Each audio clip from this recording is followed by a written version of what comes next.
Like this is the shoot, like somebody cleaning the snow of these spots where Sharon Stone was standing. And whenever there was snow falling, we had to go inside or in a car. And there's a scene that, you know, that she's driving and you could see a couple of snowflakes and we had to like delete them in post-production. Yeah, no, this is a place to be if you want to make movies. For example, in France, they wanted her to be blonde, so they didn't want to pay so much money for a Sharon Stone movie with dark hair. But in Japan, it sold for a lot of money because Japanese people love to see her with dark hair. I've heard Dustin Hoffman saying this, you learn from failure. I'm Gabriella Tagliavini, film and TV director. So the movie I just finished is called Cómo cortar a tu patán, How to Break Up with Your Douchebag is the title in English. That's the translation. It was the #1 movie in the box office and the opening weekend in Mexico, beating Blade Runner. I decided to become a film director when I was 10 years old. To be honest, I was this little girl who would just go and have music classes and dancing classes and writing classes. And then I decided that film had everything. And my father had an 8mm camera without sound. And we would go on vacations and I have a picture of me with the camera. And at 11 years old, I wrote this thing that, thank God, my mother saved, that said, Gabriella Tagliavini already won an Oscar, with like this little writing, you know, a little girl. And now I think back and I'm like, I was like this, you know, this tall. So I'm really impressed, but I kind of always knew that this is what I want to do, and I have a lot of passion, and this is what, you know, drives me. I was born in Buenos Aires, Argentina. And then I did my BA in film directing in Argentina, and then I came to the States to get my master's at AFI, the American Film Institute, and then I stayed. Yeah, no, this is a place to be if you want to make movies. Well, I've directed 6 films. 2 are Spanish language, 4 are English language. And I just feel like each film is different. How it comes together, you never know. While this film was financed with Mexican grants, was developed between me and a Mexican writer and a Mexican producer. So, you know, the jokes are very for that market. Although I have shown it to American people and they love it. They just really like, because I have the sensibility of an American, you know, because I study here. So it has I would say the flavor of Latin America, the colors, you know, the sex appeal, the kind of craziness, Almodovar type of movie, but it also has the pace of an American movie, you know, because I come from that background. So it has both. The first movie I directed was right out of school. I wrote a screenplay and I submitted to the Nichols Fellowship, which is the Oscars competition, and it was finalist. It wasn't a winner, but it was finalist. So I got a letter with the little Oscar, and I put together a budget for $200,000 to do my first feature, because I was like, nobody's gonna give me an opportunity. I've directed a bunch of shorts.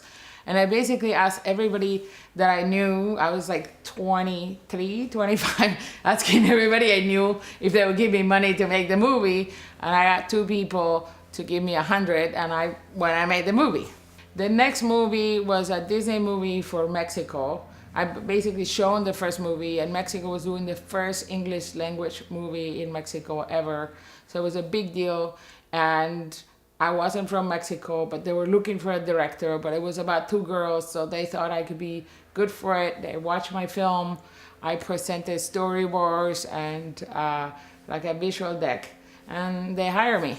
So that was amazing. That movie became the #1 movie in the whole country in Mexico in 2004. So that opened a lot of doors. Then the third movie, I was hired to do a movie for VH1 MTV here, so it was a TV movie. And what happened with TV movies is you go there and knowing that it's never gonna be in the big screen. So what I learned, which I didn't know, is when you do a TV movie, you don't get like the big name actors so much, because now the actors are doing more TV shows, but TV movies, they're not that convinced to do it. Now it's changing, but at the time, that was what it was, the challenge.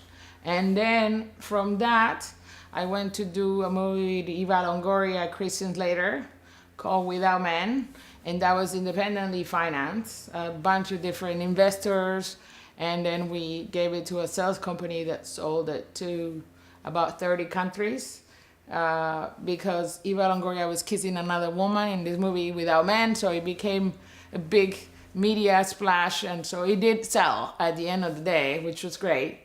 And then the last movie I did before this one is a thriller with Sharon Stone, that was financed in the sales kind of way of financing, which is a sales company took this script, so they go with a little, you know this very well, is they go with a little poster, it has Sharon Stone in it, and they go, movie about this, one paragraph, Sharon Stone, thriller directed by Gabriela Tagliavini, and they go sell it before you even make the movie.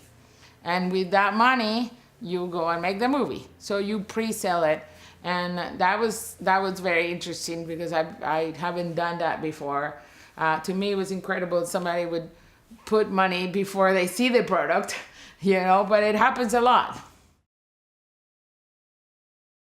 In the independent system, I feel like you have a lot of more creative control. You can make your own choices, and everybody likes that. But what happens is the financiers come and go. They drop. They say they're going to invest. Sometimes they don't invest. Sometimes you don't have money for P&A, which is after you finish a movie, you want people to see it, to have posters and trailers. And usually, independent world, you just have enough money to make the movie, and then nobody knows about it. So that's the pros and the cons. And then in the studio system, you have a lot of executives giving you notes. So less creative control, is their movie, you're hired, and you have to listen, and that's okay. Sometimes the notes are really good. And the pros is that you have, a whole team of people. Like in the case of this movie, it was also a studio movie. There was posters, there was billboards, there was trailers, there was like TV interviews. So the movie part becomes number one because you have this team of people that know what they're doing.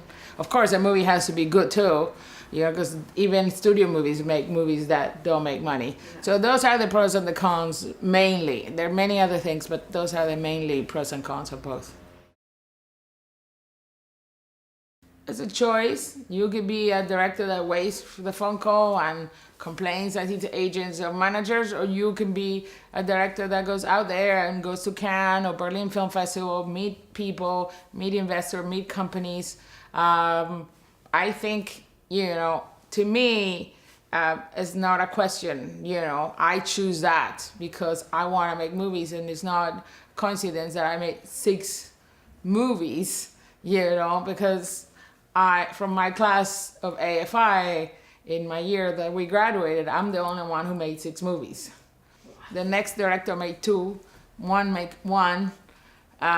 So I just work very, very hard, and I love what I do. We had to shoot the Sharon Stone movie in the desert. It took place in the border of Mexico and the United States, right? So we need a desert. So the producer said, we're gonna shoot it in Utah because it has a 25% rebate and it's a non-union state. And so I went to see Utah, and it had a lot of deserts. It didn't look like Mexico, so I said, we're gonna do the scenes that are in the little town, which weren't that many, at night, so we could see less, and the movie got pushed and pushed and pushed. So we were gonna shoot in the summer where the desert is hot, where it was supposed to take place. We ended up shooting in December in Utah, and it was snowing. Like somebody cleaning the snow of these spots where Sharon Stone was standing. And whenever there was snow falling, we had to go inside or in a car. And there's a scene that, that she's driving, and you could see a couple of snowflakes, and we had to delete them in post-production. So it was a whole ordeal to adapt it, but it was necessary to get the movie made for financing reasons, because we didn't, otherwise it would have not gotten made. And funny, people see the movie. We also have stock footage of Mexico in there to make it believe that it was Mexico. And people all the time ask me, where do you shoot in Mexico? Where did you shoot it? And I'm like, we didn't shoot in Mexico. And they're like, what? Like, they can't believe it.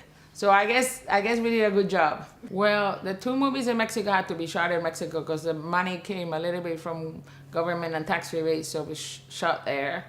And I then shot 2 movies in LA because it was convenient for the actors. So sometimes when you do an indie movie, you know, if you shoot in LA, you know, it's more expensive, but you don't have to pay for hotels, per diems, tickets. So it was, you know, every movie is different. I had 2 projects in Europe that I wanted to shoot. I moved to Europe and then they didn't happen. But, you know, but I'm still trying. I really would like to shoot in Europe. I met a lot of wonderful crews there. And there's also great incentives, you know, in all Europe if you have a European passport. So, you know, take advantage of it. Why not? I think sales agents have to love the project. It's so much about, usually there are small companies and it's a lot about the person who's selling it. So I would say as a filmmaker or producer, it's very important that you get them passionate about the movie because they're selling your movie and they're selling other movies. So the more you can get them involved from early on from the script and ask them questions is the best. We had also a funny story that when we shot the Sharon Stone movie, you know, Sharon is blonde and everybody likes her blonde. And when we were pre-production, she wanted to wear this black wig and we didn't ask the sales company and because it happened like at the last minute. And when they found out, they were really upset. And what I didn't know, and this is a good learning experience, is that for example, in France, they wanted her to be blonde, so they didn't want to pay so much money for a Sharon Stone movie with dark hair. But in Japan, it sold for a lot of money because Japanese people love to see her with dark hair. So even like a beard in an actor can affect your sales. I've heard this from a sales company. So you want to be involved and know. I mean, you can still have the beard and the black hair, but you want to know what's happening and how it's going to affect your sales. I think it's good to have a third party that is objective, you know, collecting all the money so it's divided fairly. I think it's a very positive experience. Yeah, it's a new tendency that a lot of actors, a lot of directors, producers are doing television.